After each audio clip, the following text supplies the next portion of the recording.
Thank you, everyone, for joining. We're just going to give you a few seconds to get settled in and get your drink of choice and meal, depending on where you are. It could be lunchtime. And then we'll go ahead and get started in about 15 seconds.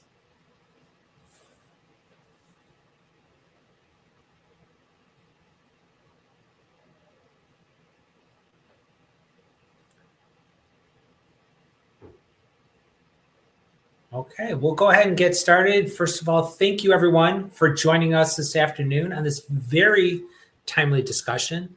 We do have a couple of housekeeping items. I'm going to go through those fairly quickly because we have a lot of information to share with you, especially because we are getting into everyone's favorite time of year, which is tax season.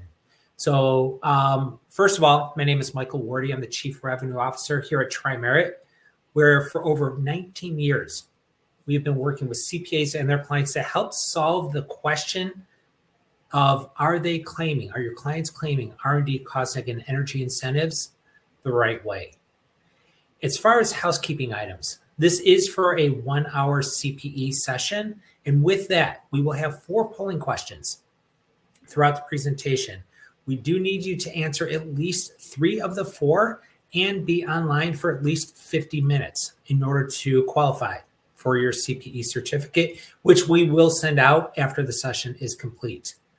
If you do by chance have any questions, please go ahead and post them in the chat. If we don't get to your question, it's not that we're ignoring you. We will respond. We may run out of time, but we will respond to your question afterwards. And with that, I would like to go over the agenda.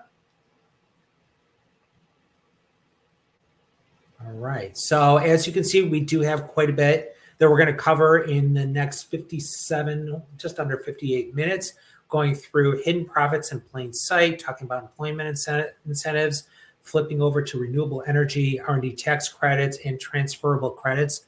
We're going to talk about strategies related to these and then ultimately conclude. And with that, I would like to start out by introducing Phil Williams. Phil has joined Tri-Merit in 2011, has worked with over 550 companies in identifying, calculating, documenting, defending R&D tax credits, both on the federal and state level, as well as working with clients on cost segregation and energy incentives. Since being promoted to partner in 2018, his primary responsibility includes product management and leadership of the engineering and the audit defense and tax controversy team. Prior to joining Tri-Merit, Phil spent 5 years with Tier 1 and Tier 2 automotive suppliers, working as a manufacturing engineer and controls engineer, in addition to 7 years as an associate attorney in a mid-sized law firm in Detroit. Phil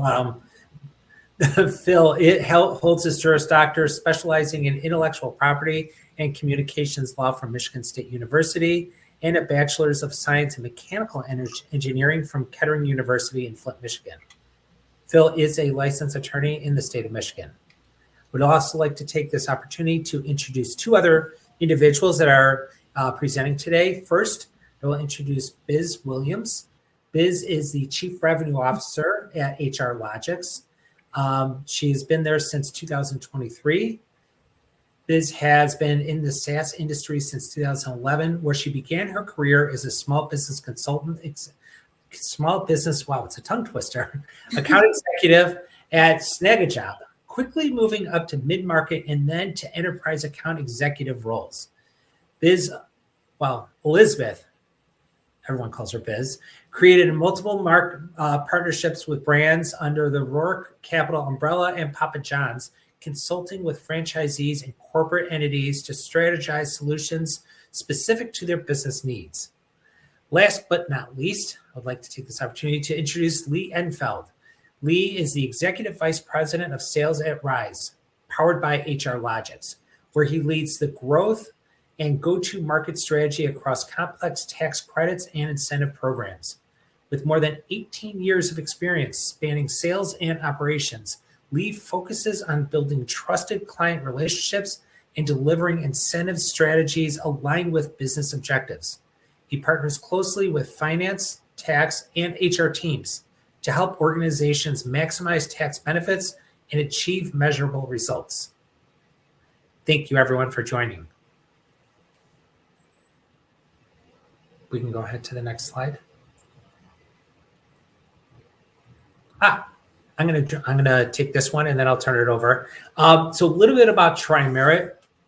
Our mission since we started the company back in 2007 is and how has always been to make the specialty tax world better by providing the best tax services the right way, doing what's right for the CPAs, doing what's right for clients. Our core focus is on the research and development tax credit, which is really where we were founded. And then we expanded into cost segregation, as well as energy incentives that are available. Some of them are coming up to expiration in this year, but may still be available in go forward years. We work with each CPA and client in first and foremost, making sure that education is provided, helping people understand what we're looking at, what we're trying to do, and is it a benefit for that client? Then from there, giving the right information so that each client and CPA can make the right sound business decision. Thank you. We can go to the next slide. I'll take this one. So let's take a moment, thank you, Michael, to introduce HR Logics. So HR Logics, we were created under the premise that clients deserve better. Integrity, data security, and compliance are at the forefront of our everyday. We believe that clients should be able to talk to a person. So you are not just a number to us. HR Logics helps to increase profitability of our clients' bottom line through unemployment cost management and tax credit optimization. With over 3,000 credits, grants, and incentives on the federal, state, and local levels, we ensure our clients take advantage of every opportunity to reduce their tax liability. Although this call does not highlight I-9 and risk of potential fines as audits are up 800% already this year, I want to invite you to a future webinar that we'll be hosting on February 3rd, and which will review what that means to be audit ready. So more on that, just pay attention to our blog. Next page.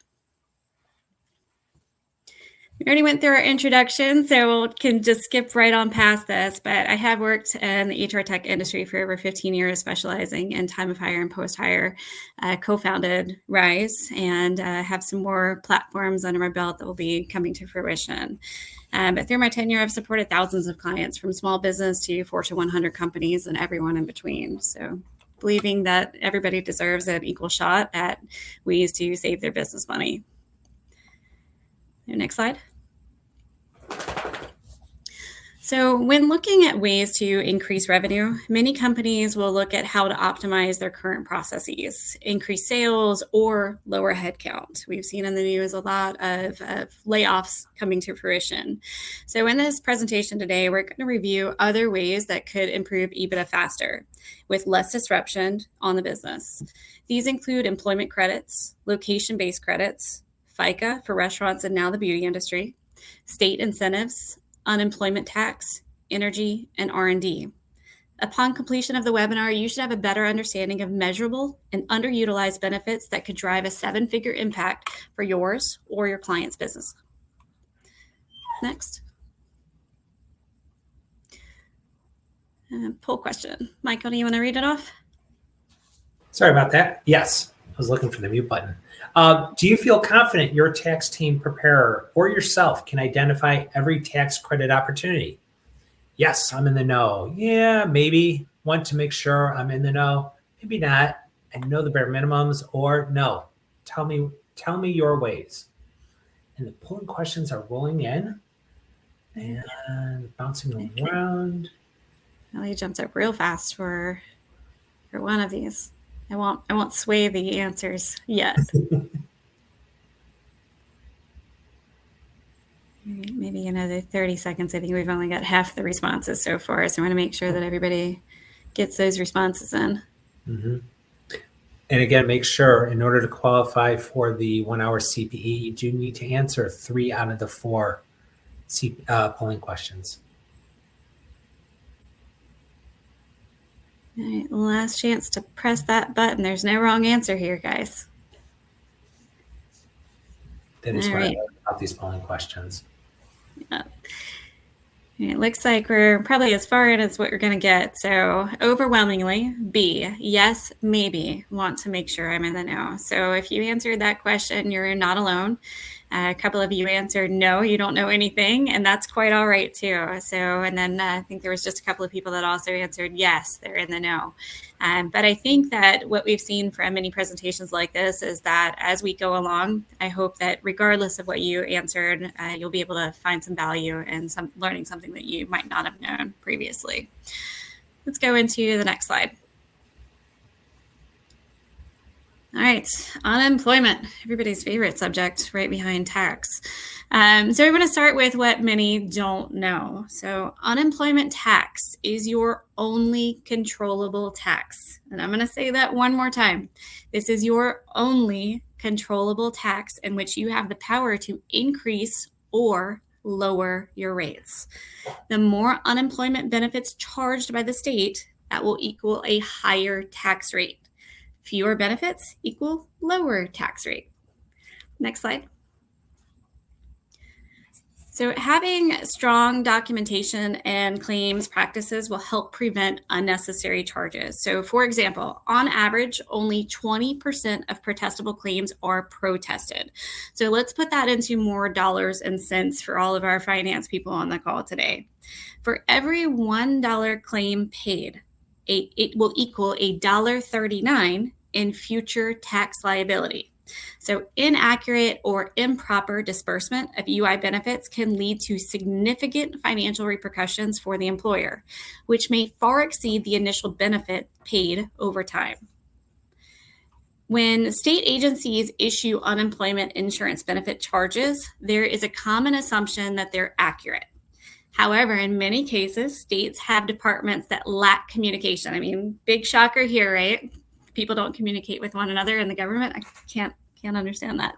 But what this happens is this leads to erroneous benefit charges.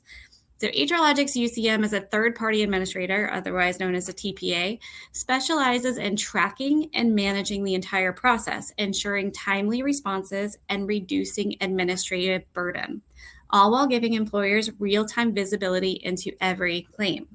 So and you can go to the next slide, sorry, I'm reading ahead here. Over the past 5 years, clients of UCM have successfully had $99,350,584 in charges removed, with $15,945,000 in the past year alone. This translates to over $1.3 billion in potential tax savings. Next slide. So what is unemployment to you? Is it a cost center or a controllable expense? And with that, I'm going to hand it off to Lee to talk about employment-based credits.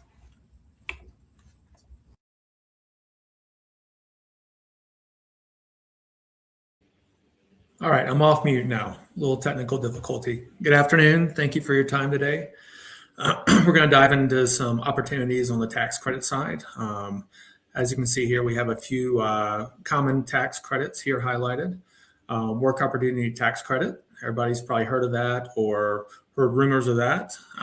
We'll give you a quick legislative update on that that we've heard on it getting it renewed. It expired or is in hiatus as of December 31st, 2025.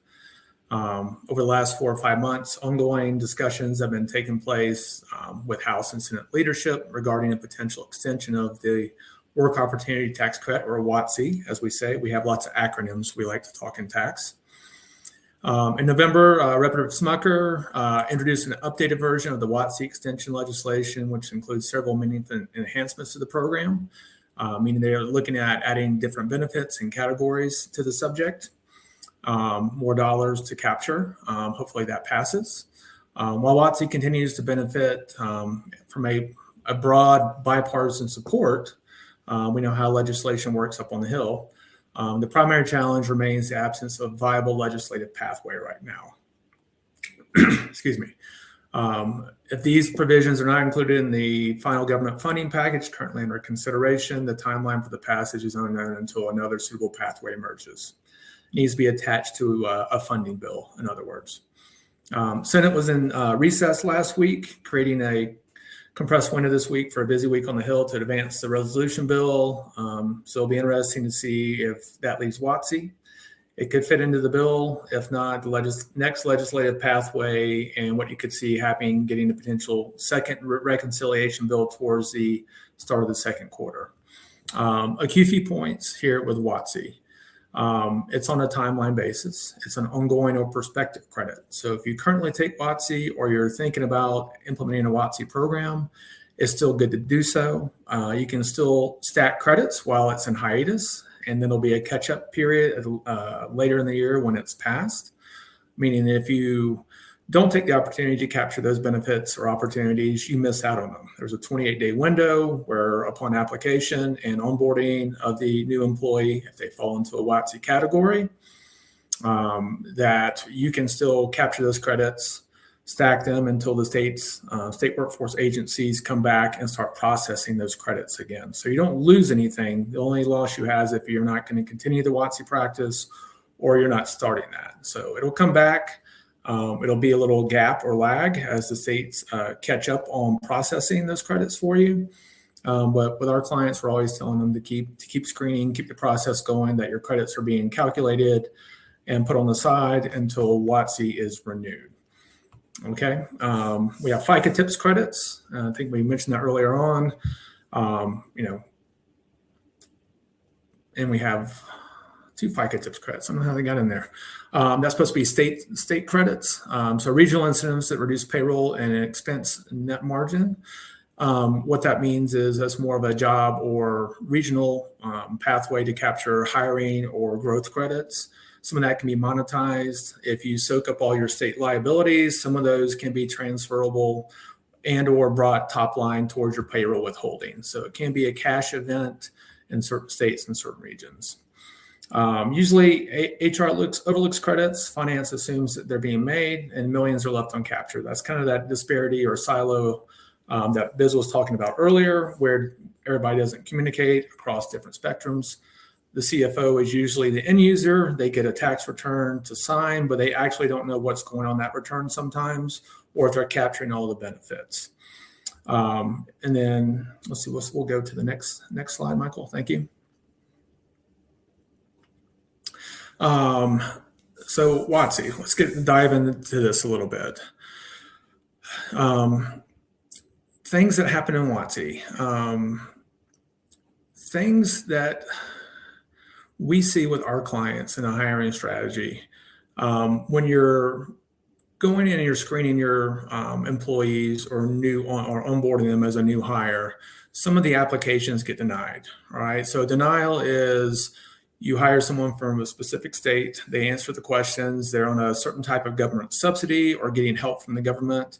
They fall into one of 10 categories that makes them eligible for a WOTC credit. You send that to the state workforce agency. Agency may come back and say your benefit or that person is denied.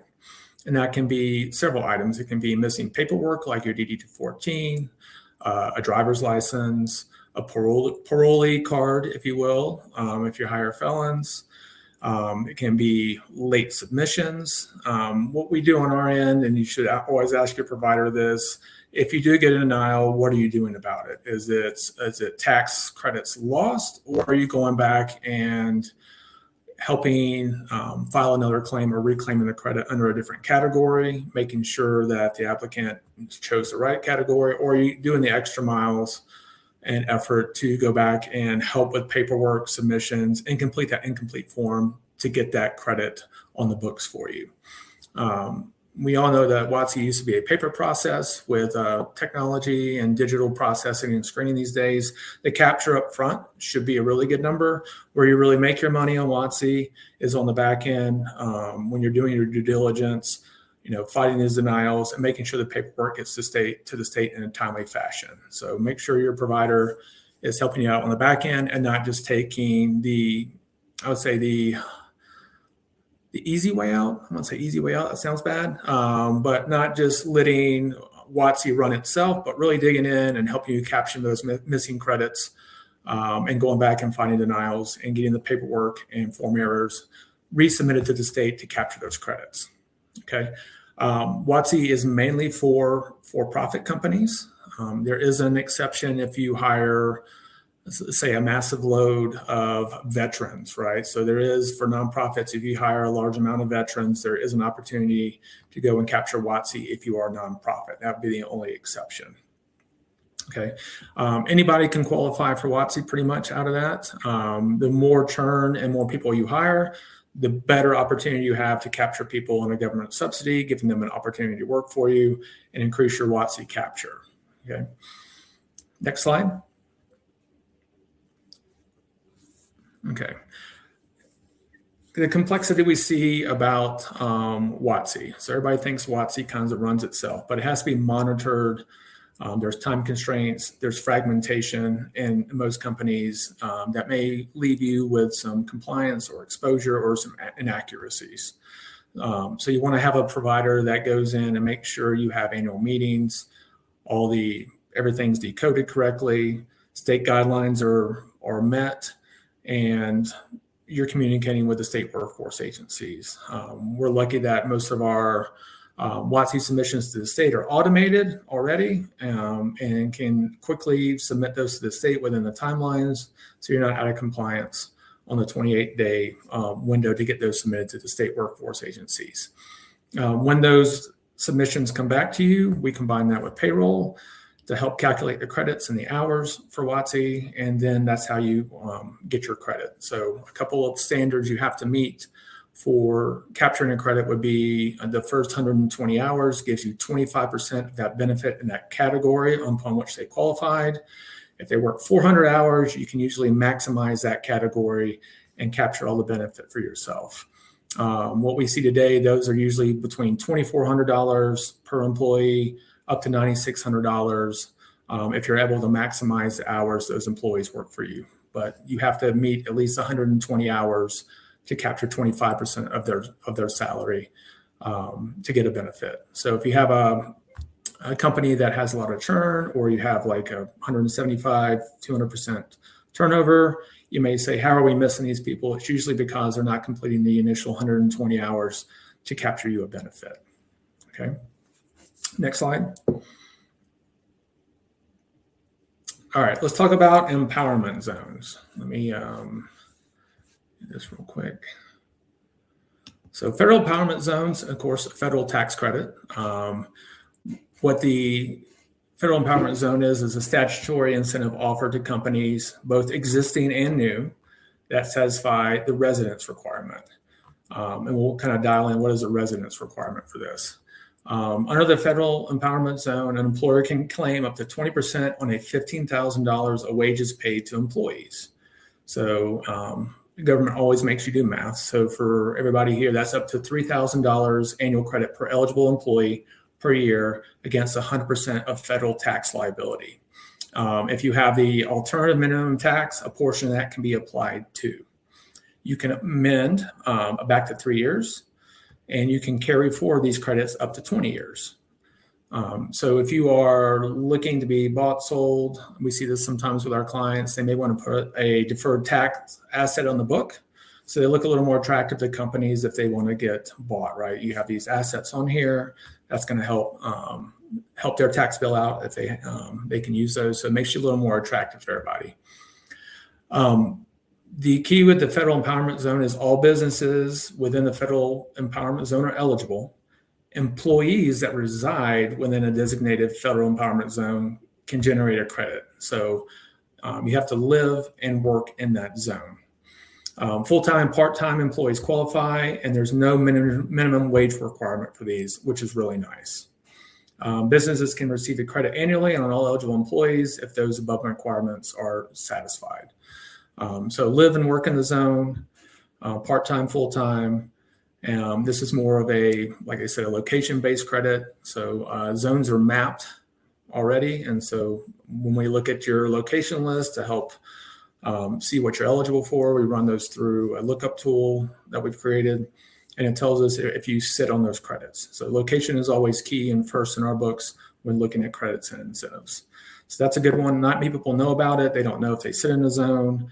But with filings coming up, you can go back 3 years from your last filed tax return. So right now, if you're early filer, we can go back 22, 23, 24, 25. If you file, 22 will drop off. And if you extend, we have a little further range to capture that year of 2022. We always want to make sure those are material and you can use them as well. So the last thing you want to do is have credits you don't want to pay for and you can't use. So we always go through that strategy up front with our clients. What can you use? Is it material? Is it something you want to pursue? But a fairly straightforward credit that can help offset some federal liability on your side pretty quickly. All right, next slide.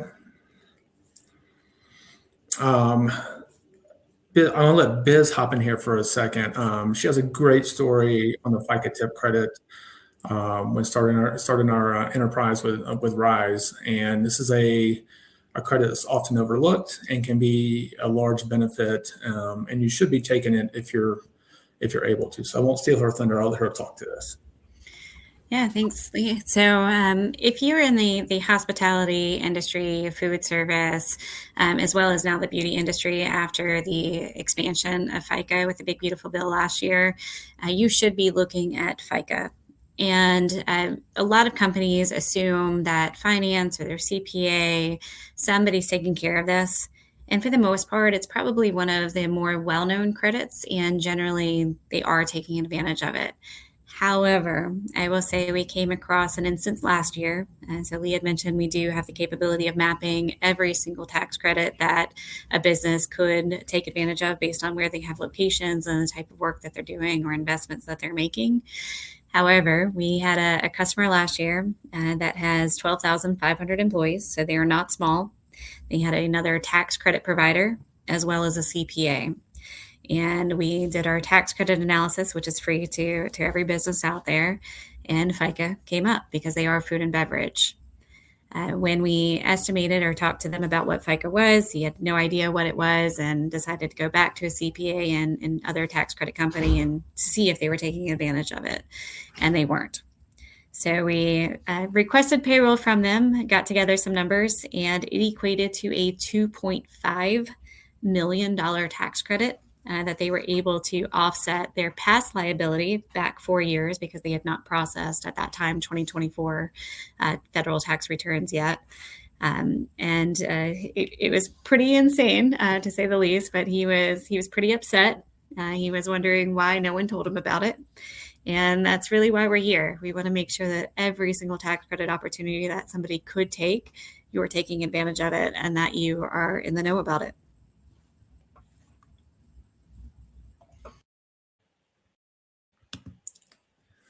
Excellent. Thanks, Biz, for sharing that. That's a great story. Very powerful. Michael, would you go back one? I'm going to talk a little bit about what FICA is and break that down a little bit. Thank you. So the FICA tip credit is the Federal Insurance Contribution Act tip credit, is a statutory incentive offered to companies, as Biz mentioned, food, beverage, can include now, since the Big Beautiful Bill enhancement last year, it can be barbershops, hair salons, nail salons, aesthetic services, spas, anywhere where tips are accepted. An employer can claim a FICA tip credit for its portions of Social Security and Medicare taxes paid on employee tips. FICA is 7.65%. It's a combined tax of Social Security and the Medicare tax. How it's monetized is the credit is 7.65% multiplied by the tips in excess of the 2000 federal minimum wage of $5.15 for food and beverage and $7.25 for the beauty industry. So there's a little difference in the mechanics there. It can be applied against a portion of the AMT as well, your alternative minimum tax. Like Biz mentioned, we can amend back 3 years and apply for a refund if one is due. And much like the FedEZ, it can be carried forward up to 20 years. The eligibility for this, employer must operate in the food and beverage industry or beauty industry and record tips received by the employees. And the tax is only allowed on tips where employees' wages are above federal minimum wage based on industry. If non-tip employees' wages are below the minimum wage, the tip wages will be used to meet the minimum wage standard. Any wages remaining are eligible. And I can't believe I said wages like 20 times in the past minute. It kind of gets a little crazy. Yeah, it's all about payroll and wages, right? So basically with this, if you have tipped employees, take a look, see if you're taking advantage of it. If not, it can be, as the slide here says, hidden recurring revenue. It's an annual renewable every year basis of tax credits that you can take. All right. There is a little bit of housekeeping on the back end. If you take WOTC, that's a federal wage credit as well. So we can't double dip on any other federal credits, FedEasy or FICA. So we'll do some housekeeping on the back end to make sure you're not double dipping or claiming multiple wages for multiple individuals. That's also a good thing to know. But we'll always work with your CPA on that to help clean that up. Okay. I will say this is also one that's usually not processed correctly too. So even if you are processing FICA, we can take a look at it and just do an analysis just to ensure that you're getting every possible dollar that you should be. That's right. All right, next slide. Let's keep this thing rolling. All right. State credits. Okay, this is where it kind of gets wide and I would say not scattered, but a little more complex.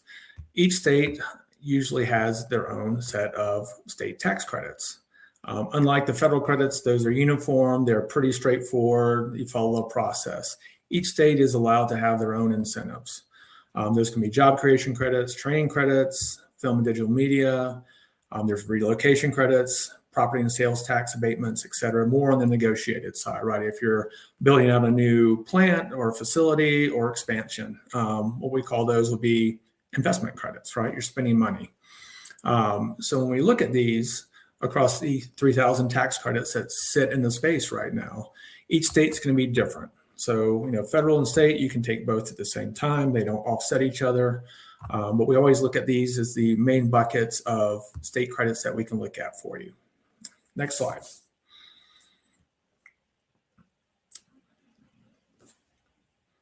Poll question, Mr. Wardy. Yes, I am on. Everyone can hear me? Perfect. Pulse check. Still feeling confident? Yes. Feeling up to date. Neutral. Some I knew, but have learned new things. We need to chat more. Again, remember, you need to answer at least 3 out of the 4 polling questions and stick around for at least 50 minutes. And if you do have questions, go ahead and put those in the chat in the Q&A section, and we'll try to get to those. If we don't get to those, we're not ignoring you. We just ran out of time, and we'll get back to you afterwards. Biz, I know you like to keep track of the...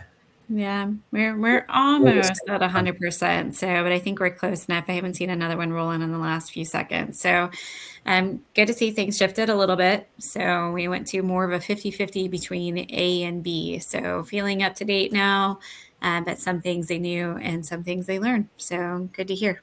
Perfect.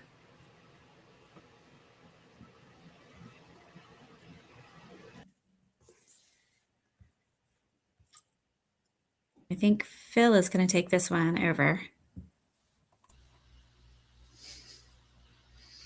I was just waiting to get put on stage, guys. Thanks for the intro. All right, so we have the slide deck here, and this is what originally Randy Crabtree was going to be our presenter today. I cover these topics a little bit different than Randy does. Randy, like so many folks, is caught traveling in some pretty crazy weather today. So really want to cover 2 things. One being ITC, Section 48, a little bit of Section 45 with the renewable energy initiatives. So I want to cover that, not necessarily focusing on solar. We're seeing some solar. We're seeing some other technology examples that are really cool. I think sometimes get overlooked. So do want to cover that, and then also want to cover a little bit about the research and development credit and some of the changes that we're seeing with that post OBBBA, and really what the market response has been and what we're seeing companies do. So I'll start here with a slide. Just take the solar investment credit and consider it more to be just investment tax credits in general. What do these mean, and where is the hidden liquidity? So first off, if you start out with the different technologies that you can take advantage of. Solar and wind are the first two that come to everyone's mind because those are the most common pictures that we see when there's a news article about the Inflation Reduction Act, when there's a news article, and this you see the approaches on both ends of the spectrum where companies are wanting to go green or be more sustainable, or you could take the exact same project and you could take the other side of the aisle and people could say they want to be energy independent. It's the same project at the end of the day. But there's a handful of technologies that come into play. Solar, wind, battery storage, which we'll cover in a sec, geothermal, small scale nuclear, which you may or may not have exposure to, but it's becoming larger and larger. So there are a lot of technologies like this. Biogas, biofuels, and 45Y are enormous. So when you're looking at this, there are ways to claim these. There's ways to accurately claim these, and there are ways to quickly monetize these credits, depending upon what type of an organization, what type of an entity you are. And then also depending upon how quickly you want to monetize it and what your current tax situation is. So if we want to skip ahead one slide, we can keep going through that. All right. So when you think about what the magnitude or what the scale of this is, and that's a question that I get all the time. If I take a $500,000 solar array, which is about as cheap as you can do it in a commercial setting. If I go and I put solar panels on top of my building, or if I clear some trees and I put them out back, what kind of discount am I going to get on that? What type of an incentive am I going to get? Well, for smaller applications that are under 1 megawatt, or in the geothermal example, are under 1 megawatt thermal equivalent, you're going to be able to get a 30% credit. It's really a 6% credit, but it has a 5 times bonus if you're under that safe harbor 1 megawatt amount. If you're over 1 megawatt, there's additional requirements that you need to meet. There's some kind of cumbersome prevailing wage and apprenticeship requirements that have to be satisfied and really heavily documented. So you can still do it, but we're thinking the under 1 megawatt equivalent. If you think about what a 1 megawatt solar project looks like, take the rooftop of a Costco is the best example that I can give you. Regular suburban Costco, about 250,000 square feet. It's going to look something like that. So the baseline is 30%. You can earn bonuses on that credit if you meet certain other criteria. So the most common criteria that I see met is when projects are put into place in qualified energy communities. Qualified energy communities were originally, this whole strategy came about as part of satisfying Joe Manchin, because it was going to give bonuses for these projects that were placed in areas where there had been a recent coal closure. Well, energy community was expanded. The definition of that was expanded to also include areas that have make sure I say this right, they have an unemployment rate over the national average, or if there had been closures in the coal community within the past handful of years. So when you look at the map on the Department of Energy website, there's a handful of different examples of how you can qualify for that extra 10% bonus adder. There's also a potential 10% bonus if you use a certain percentage domestic content in your project. Solar, it's tough because it's tough to get solar panels that are made in the U.S. It's possible. I don't want to say that it's not possible, but it's tough. You definitely have to have your interconnections, and most of your other controller type equipment are going to have to be made here in the U.S. in order to qualify. With geothermal, you can do it because you're buying, generally speaking, your tubes are going to be made in the U.S., and that's going to be a considerable amount of your expense on the project. And then there's one additional bonus, which is possible for low income areas. This one is tough because there is an allocation. There has not been an allocation that has been issued yet in 2026. We don't know with Washington's opposition to some of these programs whether that's even going to happen, but that was an additional adder that was somewhere between 10 and 20% depending upon the level of qualification. So you can see, if you go back to that $500,000 project, it's pretty easy just to say, if you're in a qualified energy community, then you're going to qualify for a $200,000 credit. Well, yeah, you get a $200,000 tax break on something that already had a defined ROI. Hey, if we put this in, we're going to be able to utilize that energy and it's going to pay itself back in X number of years. Well, if you take 40% off that, it's just going to pay itself off that much quicker. So that's the benefit for companies that can use these credits.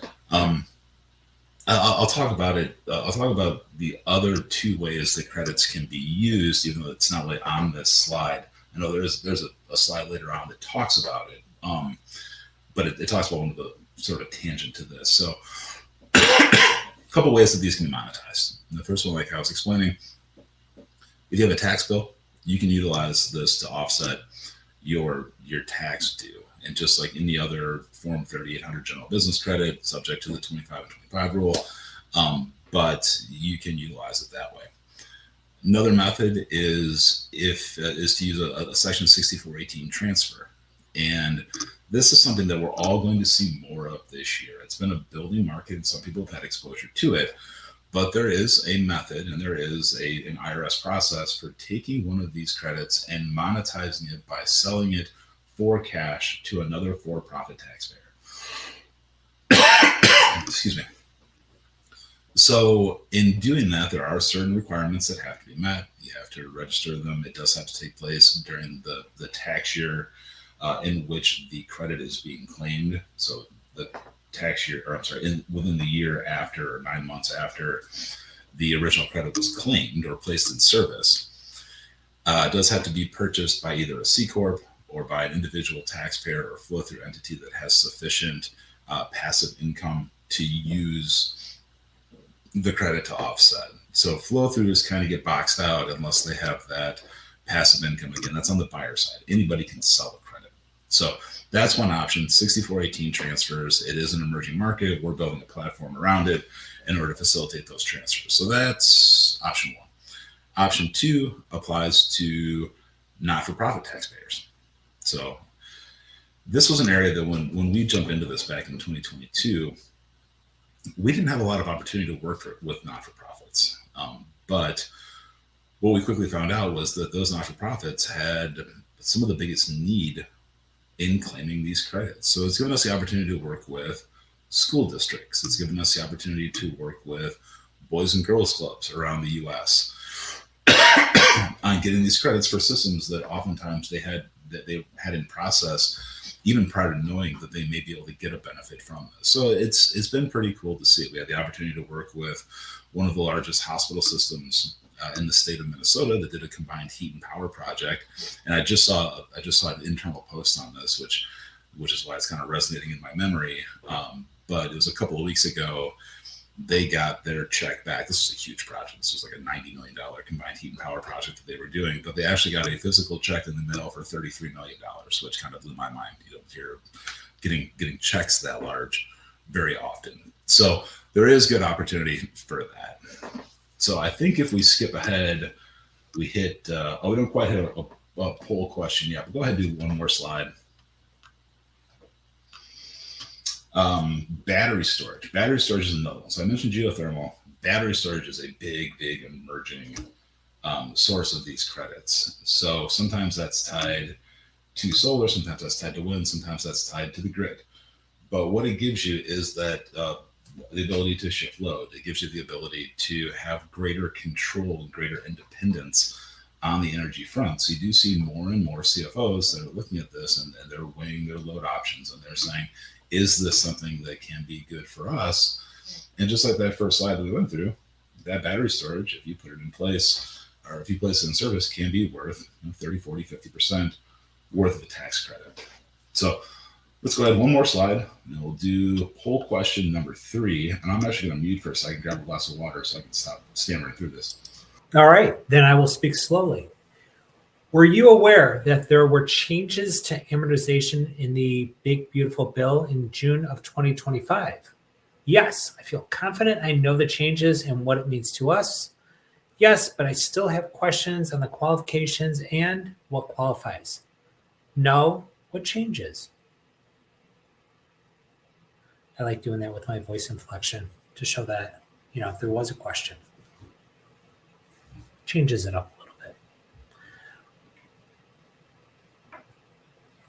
All right. We got a couple more. Again, remember, we need to answer 3 out of the 4 polling questions and stay online for at least 50 of the minutes in order to qualify for the CPE certificate, which we will send to you at the after the presentation is completed. Maybe not right after, but shortly after.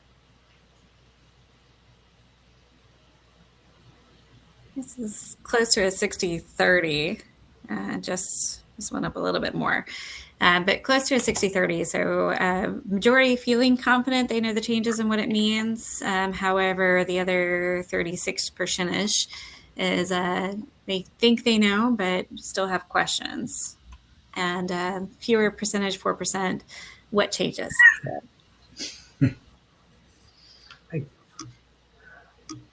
All right. I think we can close the poll.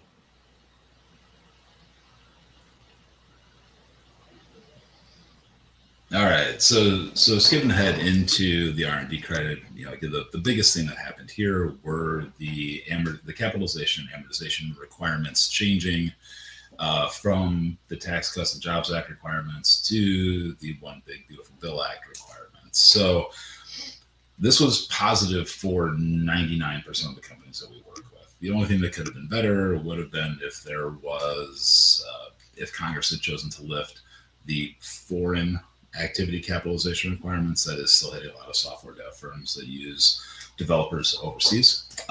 But where this was good, if you're a small business, if you have average revenue of under 31 million for 22 through 24, then it's basically as if the Tax Cuts and Jobs Act never happened. There was never a requirement that you have to go back or that you have to capitalize and amortize these expenses, so long as you file an election statement by June 30th of 2026. Everything has been completely reversed. So a lot of companies are choosing to jump back into the pool, where they were very cautious about what they were claiming as research and development in the past. They're jumping back in and saying, hey, we want to take a fresh look at this, and we want to make sure that we are accounting for everything. There's a lot of companies that said, hey, you know what, we didn't do R&D for 22 through 24. We all knew what that meant. It meant that they didn't want to, have to pay the short-term tax uptick for 22, 23, and 24. It may have just been moving out of it. So now they're jumping back in the pool. A lot of companies are wanting to get things right-sized, get them cleaned up, and get them good going forward. So that's been exciting to see. There has been some opportunity out there with 481A adjustments for the large businesses. Those are over 31 million. For that time period, where they looked at it at first and thought, oh man, this kind of feels like 2022. It kind of feels like we're taking this big amortization hit. But after you game out a 4-year positive 41A adjustment, it really wasn't too bad. So there are ways to look at that positively for both small and large businesses. Some of the filing requirements are changing. There's some positive case law that's out there. There's some negative case law that's out there. And it makes sense to take a fresh look at this on a go-forward basis. So that's been very, very positive. And there's one last slide that I want to cover. Michael, if you want to bump that forward. There we go. So I mentioned 6418 transferable energy tax credits. And oftentimes we're thinking about that because we're doing the engineering, we're doing the due diligence work on the background, and our clients are going to sell these credits. There's a market on the other side too, because it's not necessarily going to be a dollar for dollar exchange. There would be no point in a tax credit going out and buying a $1 tax credit for $1. There's no upside for them. So what you do see is a little bit of arbitrage. And you see that these credits on the open market, again, depending upon the technology that's used, depending upon how good the due diligence package is, depending upon the size of the credit. You are seeing that on the open market, they're fetching anywhere between 90 and 97 cents on the dollar. I've seen credits go for less than that. If you look at the little bullet in 4, I don't know if I would use Black Friday as the term, but because the transfers do have to happen before the returns are filed, you start approaching September 15th and October 15th, and you do see the opportunity for fire sales. You do see opportunity for those values to go down quite a bit. So we're working with buyers to find credits that fit their risk tolerance, to find what they're looking for in terms of technology, to find the insurance that they're looking for. But there is an opportunity there for people to save, somewhere 10% of their tax bill by purchasing these transferable credits. So something to keep in mind as the year evolves. We're building up an inventory of the credit, and we are looking for purchasers that are interested in going that route. So a couple of slides left. I'll hand it back to Lee and Biz to close things out. Yep. Thank you so much, Phil. The next slide. All right. So why is the money being missed? I hate slides, so I'm a storyteller, so you'll hear me do that throughout this presentation, probably have already. But Lee and I stood in a room of CFOs of Fortune 100 and Fortune 500 companies back in December. And after running a similar presentation, every CFO said they knew their P&Ls. It did not see line item savings for many, if not all, of the opportunities discussed today. So the truth is that processes are fragmented. These are teams, whether internally or externally, that often make the assumption that others are handling what needs to be done. You have HR, payroll, tax team, CPAs. Having silos leads to missed credits.